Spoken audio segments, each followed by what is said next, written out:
अभी तक यदि आपने हमारे YouTube चैनल को सब्सक्राइब नहीं किया तो सब्सक्राइब कर लें ताकि ऐसी वीडियो आपको प्राप्त होती रहे। नमस्कार दोस्तों, राधे राधे, जय श्री कृष्ण।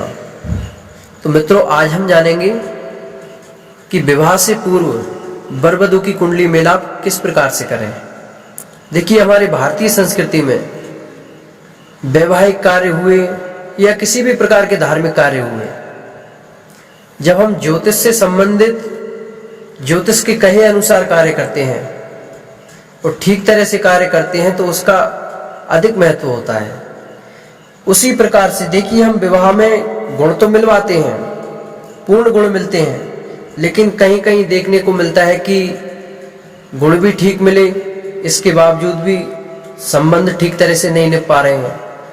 तो हमने कहां पर कमी रख दी इस सब में। जब हम किसी का भी विवाह मेलाप करवाते हैं तो वर और वधू दोनों के नाम से कराते हैं। तो जो नाम में उनका जो प्रचलित नाम होता है उस नाम के अनुसार हम कराते हैं। दोनों के नक्षत्र से भकूट आदि सब मेलाप करते हैं और वो सब ठीक तरह से बैठ जाते हैं, लेकिन इसके बाद भी वैवाहिक जीवन सुखमय नहीं बीत पाता। ऐसा क्यों होता है? देखिए, जो हम नाम से मेलाप कराते हैं उसमें कहीं ना कहीं कमी रह जाती है। किस प्रकार से? जैसे कि जन्म कुंडली के अनुसार यदि हम करते हैं तो दोनों की ठीक ग्रह स्थिति मिलती है। उसमें उसका स्वभाव कैसा रहेगा, वर का स्वभाव कैसा है, वधू का किस प्रकार की वाणी होगी, स्वास्थ्य से संबंधित और सभी प्रकार की उसमें हमें जानकारी हो जाती है। तो आज हम जानेंगे कि वर वधू की कुंडली मिलाप किस तरह से करें। हमारे शास्त्रों में 8 प्रकार के विवाह बताए गए हैं। ब्राह्म विवाह, आर्ष विवाह, देव विवाह, गांधर्व विवाह, आसुर विवाह आदि आदि 8 विवाह होते हैं। लेकिन आज देखा जाए तो 2 ही विवाह प्रचलित ज्यादा है। एक ब्राह्म विवाह, अर्थात जो वैदिक रीति से कराया जाए, सबकी सहमति से कराया जाए, और एक गांधर्व विवाह जिसे आज हम लव मैरिज के नाम से जानते हैं। लड़का लड़की अपनी मर्जी से शादी कर लेते हैं। देखिए, 8 प्रकार के विवाहों में जैसे भगवान श्री कृष्ण का हुआ था, तो भगवान श्री कृष्ण ने रुक्मणी जी के साथ राक्षस विधि से विवाह किया था। राक्षस विधि से कैसे? उन्होंने अपने बलपूर्वक बल से हरण किया था उन्होंने, तो वो हो गया राक्षस विधि से। लेकिन आज देखते हैं तो 2 प्रकार के विवाह ही ज्यादा प्रचलित रह गए हैं, ब्राह्म विवाह और गांधर्व विवाह। गांधर्व विवाह अर्थात जो लव मैरिज आजकल बहुत कुछ ज्यादा ही चल रहा है। ये कर तो लेते हैं लोग, लेकिन लव मैरिज के कुछ दिनों बाद ही रिश्ते में अनबन सी होने लग जाती है। ये क्यों होने लग जाती है? क्योंकि उन्होंने ना ही अपने गुण मिलाए ना कुंडली मिलाई। देखिए, फिर कहते हैं कि मन तो मिल गया था, मन मिल गया था, कुछ दिन के लिए मिला। वो कैसे?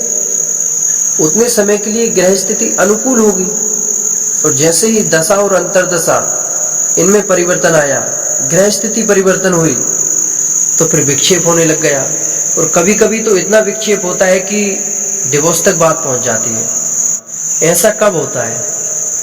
यदि आपके सप्तम भाव पर किसी पाप ग्रह की दृष्टि पड़ रही है और उसकी अंतरदशा आ गई, या उसकी दशा में शुक्र की अंतरदशा आएगी, तब तक ठीक चलेगा। जैसे ही उसका प्रभाव परिवर्तन होता है, फिर रिश्ते में अनमन सी होनी चालू हो जाती है।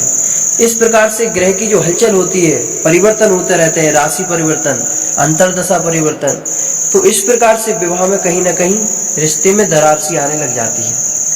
तो हमें इसीलिए बहुत ही जरूरी है, हम विवाह कर रहे हैं तो गुण ही नहीं, गुण मिलवाना चाहिए, लेकिन उसके साथ में कुंडली भी अति आवश्यक है।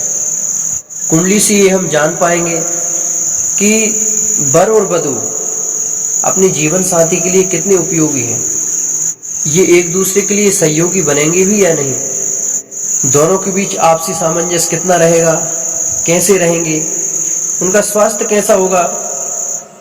तो कुंडली से बहुत कुछ देखा जाता है। वर वधू के जीवन में कुछ अनिष्ट ना हो, आर्थिक संकट ना हो।